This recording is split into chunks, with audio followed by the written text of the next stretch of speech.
Peggy 3.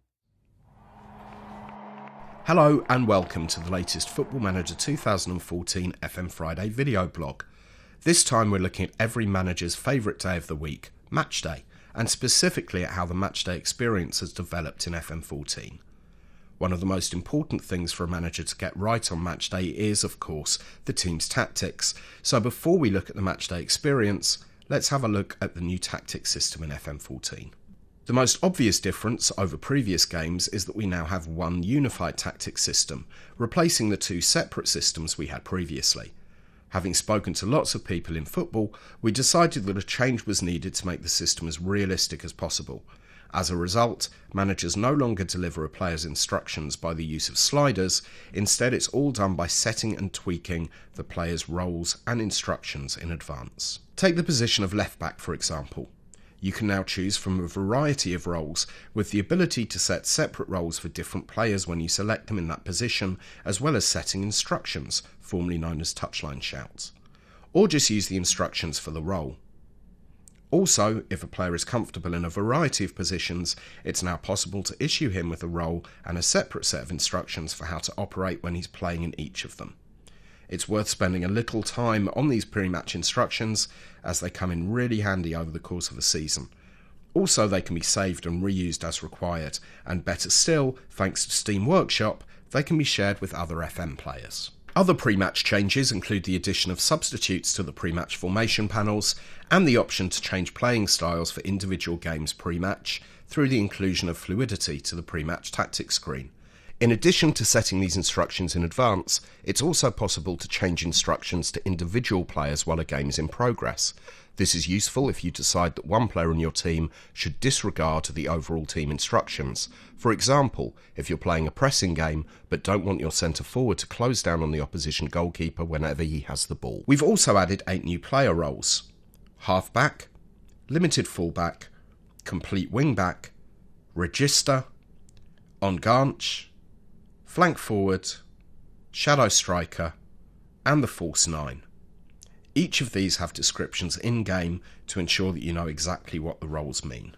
On top of that, we've introduced the emerging 3-4-2-1 DM tactic. Be warned though, you won't be the only one to benefit from the introduction of new formations, as we've also tweaked the way that opposition managers adopt new and successful tactics too. You can, of course, still come up with your own formations, but with the ones that are in Football Manager 2014 and the different roles that you can set for each player in each position, there are thousands of possibilities.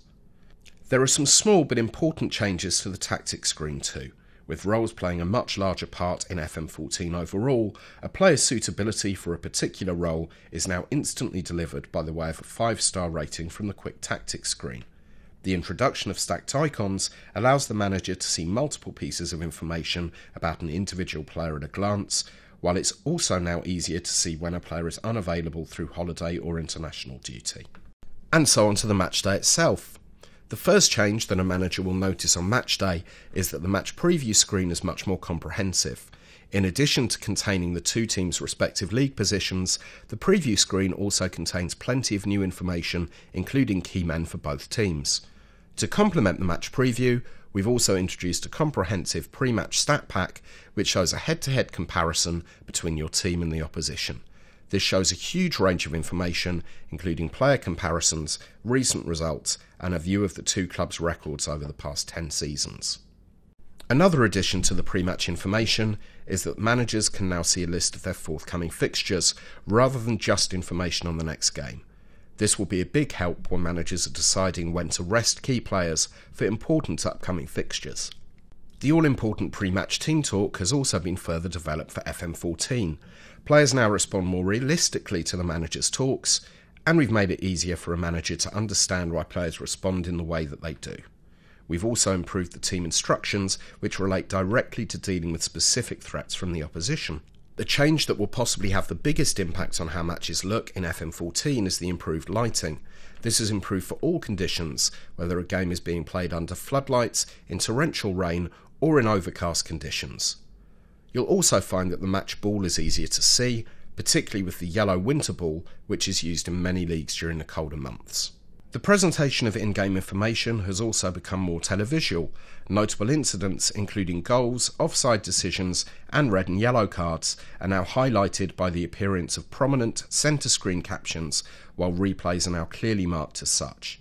We've also changed the way the timeline works, so that it's possible to see exactly when specific incidents happen within a match, while the Action Zones graphic has been updated so that you can now see what's happened both in the past 5 minutes and through the game as a whole at the same time. And speaking of which, we've tweaked the match clock itself so that it can either display the elapsed time as part of the entire 90 minutes or as 2 separate 45-minute halves, which is how it's displayed in some countries. Away from the purely visual, another major change to the matchday experience is that managers can now receive a lot more help from their assistants if they want it. Advice offered by the assistant during a match can now be acted on instantly, while a manager can also choose to ignore the assistant's advice. The assistant manager can now offer advice before a game as well as during it, and they are on hand to work with the manager after the game too, offering explanations as to the players' post-match reactions.